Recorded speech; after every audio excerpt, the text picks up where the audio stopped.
Welcome to Isis in the Bible, the Spring Gathering, week number 6, Dolittle. The question for today is, what's your take on Dr. Dolittle?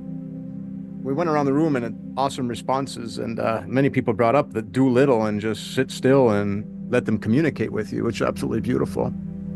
Got most of the responses in here were absolutely bang on. It was, or all of them were really. This week we dive into, what if the animals were always speaking? We just do little and listen, right? This week we dive into the world of Dr. Dolittle, not as a fiction, but as a forgotten truth. The anima, the soul, animal, anima, soul, expresses itself through nature, through symbols, and through the animals that appear in our dreams, paths, and skies. Let's explore how ancient wisdom saw animals as messengers, sacred carriers of celestial codes tied to the cardinal gates of the zodiac. We'll look to the Egyptian walls, the language of images, and the real reason the animals still whisper when we become quiet enough to hear. Come as you are, speak. If you'll call, the circle is sacred. You are always welcome.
So this is just a reminder that we went through quite the waves, and still more to come, but just, did you feel it? So in the comment sections on YouTube, let us know if you felt these, because I know many people did. And if you can intune that this Mother Nature talks to not just the animals, but in waves, you're going to know that it's just something that's going to go away. And so you can bear through it. And just another reminder that we still have some more amazing alignments coming up. Today, exactly today, May 14th, the sun moves into Taurus, Jupiter moves into Taurus. So that's about you, your ride, going into Mary Magdalene's home, Taurus, the bull, right? And that's where Uranus is right now. And then Jupiter, spiritual law, moving into Gemini, which is you as a role model, leadership. And it's still on the 29th. We still have the North and South node that's going to move into Leo and Aquarius. And that's your heart and forgiveness. So that's another more forgiveness coming our way, to tune into that. Reconnecting with the animals, the soul. Who is Dr. Dolittle really? Well, the anima means soul. So how animals represent inner consciousness. Nature speaks not in words, but feeling, symbol, and instinct. How forgetting this language disconnected us from source. So on every slide, I just put one of these down there because this is from spirit-animals.com. And even Tally, you guys remember Tally? She's out in Costa Rica now. She says she's been using this every time she sees something that's so spot on. And I can vouch for that. It's true. So here's one example. Hawk. Select one of the choices before you and give it your passionate attention. So today we remember the story of a man named Dr. John Dolittle. So there's been many stories, but the original, I think Kat put in the chat, was 1947 or 57. At first, he was a doctor for people, but soon he found out that real healing began when he started listening to the animals, not just their sounds, but their souls. As the noise of the world faded and the need to do, like some of us said, dissolved, he began to do little. And in that stillness, everything began to speak. He discovered that nature has a language, not of words, but of symbols, feelings, and images, a sacred tongue spoken by fur and feather, cloud and constellation. The story of Dr. Dolittle is not just about talking to animals. It's about remembering how to listen to the anima, the soul of all living things, the ether, the pure love. and realizing that every message from nature is a reflection of ourself. So I'm going to go quickly through some slides, and it's going to go quick today. The language of nature is image, the images that you keep. So before words, we learn from symbols and direct experience. Animals act as mirrors of the unconscious. Ancient cultures used totems, behavior, and dreams to interpret messages. Modern science calls it instinct, but it's not instinct. It's absolutely divine timing, communication from pure love. And if you see it this morning, as I'm sitting there, I'm looking out the bathroom window, as I'm thinking about all this stuff, and I'm going, well, do I need to send something in to the public guardian and trustee? And I'm questioning myself, and then a sparrow lands in my window, looks exactly straight at me, and then flies away. Talent won't take you that far if you lack determination and good character. So they're always speaking to us. And today, even more so, because they want me to say something to you all. So the cardinal points, and we'll talk a little bit further on this one, a little bit more on this slide than the rest. The cardinal points is the celestial compass. The zodiac's 4 cardinal points, the 4 directions of nature's voice: Aries, east; Cancer, north; Libra, west; Capricorn, south. These points align with the seasonal gateways and animal archetypes. Nature's calendar speaks through these turning points. The rabbit is constantly coming into pour your energy into creative pursuits. Now, in spirit-animals.com, there's several different ones that'll come up based on like pulling a tarot card, because another one for rabbit is whatever you start today will take off in leaps and bounds. So it's very, very, very, very, very divinely timed when you pull a tarot card from, which is not a tarot card, from spirit-animals.com. So you might have seen this before, but I'm going to play it. This is what the cardinal points are. So if you're looking south, up would be high noon, north would be behind you, east would be to your left, and west would be to your right. So playing this, when the sun is on the when the sun goes up to the noon, that's the Jesus on the Mount, which is the summer, is the high noon. There's the sunset, crucifixion, the fall. The north node in the bottom of the chart is the midnight nativity scene, the winter, the cold. And then in the east is the sunrise, the Easter, the spring. I'm going to show you an example in a couple slides of this. The whole thing, knowing that I'm going to do this, is absolutely incredible, because I didn't know I was going to do this. And yet the animals were already talking to me. So the ASC, the DSC, the MC, and the I. So the MC means Imam Coeli, and that means where spirit resides. So again, there's a reason why they have cardinals at the Vatican, because they know how to read the directions, the cardinal points on a chart, because they come at divine timings. The sun rises in the east and the sun dies on the cross in the west. There's a reason for it, because everything understands this, everything. So Kathy yells out, "Hey babe," this is yesterday, "Harry is flying overhead." That's a great blue heron, all right? The great blue heron. And it's a symbol of the phoenix rising, which means in the east. She says, "Run to the back window if you want to see him." So I ran to the back. I saw him. He kind of veered a little over my way, so I could see her. I like to call her her. I looked at the clock, and it was exactly 10:58 a.m. So I looked up the meaning, spirit-animals.com, and it said, it's a matter of perspective. If one way doesn't work, then another will. So it was very timely with what I was working on. But then a friend of mine reached out and said, "Hey, I'm feeling this huge release right now." And he sent that to me at exactly 10:58 a.m. He said, "Can you go look at my chart?" I'm going to keep this anonymous. "Can you go look at my chart at that time?" So as Harry flew by, the Phoenix Rising flew by at 10:58. The ascendant was on his north node and his vertex, which is Destiny's Gate. And the vertex on his natal chart was on the sun, which is the sun rising in the east. A Phoenix Rising, a Destiny's Gate, and he feels a huge release. All on the cardinal point, and this goes by in minutes, folks. To read the cardinal points means you know how to read it by the minute. When something happens, an animal flies by, it gives you a great sign, you look at the clock, you go look, there's 9 times out of 10, there's something on one of the cardinal points that's going to give you a message. So not only did the Phoenix give me a sign, gave him a sign, it actually communicated that we're both going to see this sign at the same time so that we can talk with it and share it to others like today.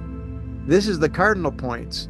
But you got to be able to even understand if somebody else says squirrel, they're telling you to go look up squirrel. Like Kathy said, Harry. So if I wouldn't have seen him, I still know she mentioned it to me and it'd be something for me to think about.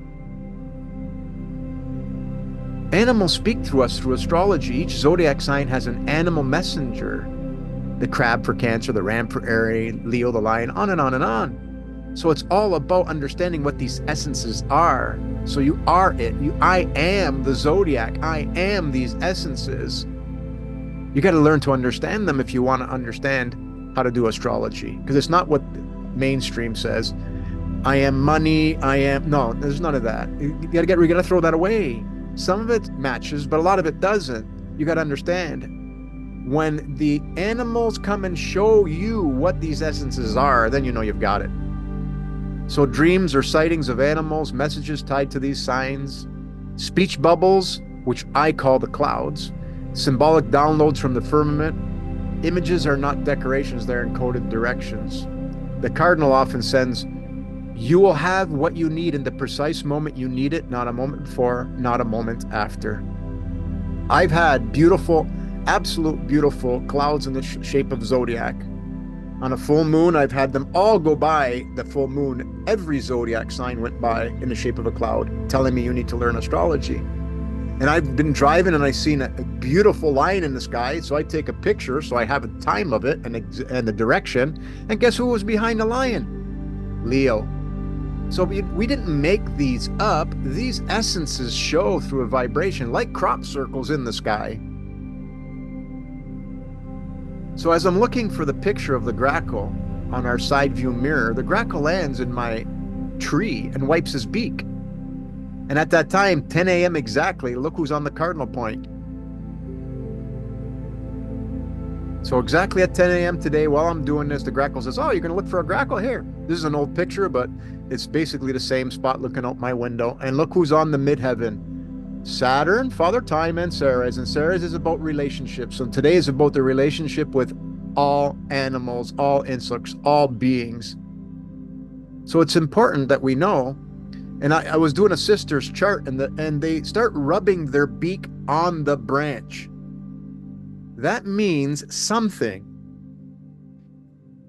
It means to sharpen your nose, sharpen your point, get with it, understand it. I'm cluing in on that one. So it came to me that day, but it left me. I should have wrote it down. Anyway, so I was working on somebody's chart, and it says, forgive yourself for past errors and start to work on those areas of your character that could use some improvements, the grackle. And this is for me, but it's also for her. So I'll be explaining this to her when I do her chart. And I threw this, and it's funny, somebody said, dog chasing his tail, right? When a dog's chasing its tail and people are laughing at it, the dog's going, oh my God, these guys aren't getting it. They're communicating with us. They're telling us you're chasing your tail. That's the Ouroboros. You're a materialist. They're talking to us all the time. So the Egyptian walls have animal, anima-headed humans. They're not myth. It's a language. They're teaching us that we've left that for us to understand this. Gods as principles, not beings. Jackal is the higher self. The ibis is the Akashic record. These forms speak through posture, gesture, and surrounding symbols. Nature and stars, knowledge merged into sacred grammar. These are the true essences of language everywhere. When you get a sign by looking at a billboard, when a song comes on at the exact moment, it's all there. It's all you. You are connected with everything. So then Kat says to me a few minutes later, she says, there are 3 blue jays in the Huckavator feeder, also at 10 a.m. And then what does the J say? The J says, you are being reminded that to wear the crown of crew mastership requires dedication, responsibility, and committed development in all things physical, Mother Nature, as well as the spiritual. So these are all beautiful signs, living in alignment with the animal spirit voice. Pay attention to which animals show up in your life. Use cardinal points and zodiac signs to decode messages. Nature is talking louder now because we are being induced by love. This is a return of the anima and the awakening of the soul. truly an Alice in Wonderland. It truly is. It's beautiful. And it's invigorating to start seeing this every single day, as many of you said. So I just got a couple slides and we're done. So this was sent to me by Sonia and also by her friend Will. She took this from New Zealand of the full moon rising. Look how beautiful that is. Rising over a hill. Isn't that amazing? Look at that. It looks like it's on fire. It's absolutely amazing. So while I was looking at these pictures, a robin came over and started looking at me. And it's like, you don't have me in your presentations yet. I'm talking to you every day. That's the message I got. So I put that you're reminded in order to grow, you must clean house beforehand. The cobwebs, the karma, let go of attachments and emotions that are no longer useful to you. Repaint them with good images. Allow joy and happiness to fill your life. The robins are out so much right now in the spring, aren't they? And you can hear them just talking like crazy. It's a reminder. They're telling us every single day when you hear them. So talk to the water, because the water is also giving you signs too, right? Because the water has anima. Remember, when the waters become present, it's the divine feminine around you. So watch this beautiful video that this brother does.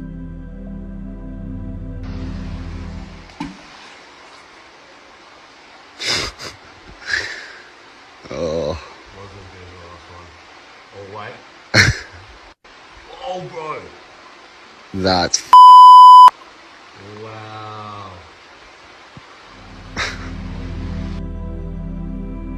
So the pebble in the pond, you often hear me talk about pebble in the pond in the 5-step forgiveness process, but just think about that splash that he made is now known by everything, everywhere. This is how the animals and insects communicate everywhere instantly out of love, because that act wasn't not loving, but it wasn't perfect love, because it made a splash and it made waves. But here's the thing, I'm not sure if any of you noticed, because it was kind of fast, is that look at when it first hits, okay? There's a splash. Look what's there, a black hole. That's the ether. So that initial entry point is black reflection, which means it echoes everywhere. It's the center of the field, right? Because as it moves, the field grows. See it? So Mother Nature is showing us everywhere, how she communicates. And that's all we have for today.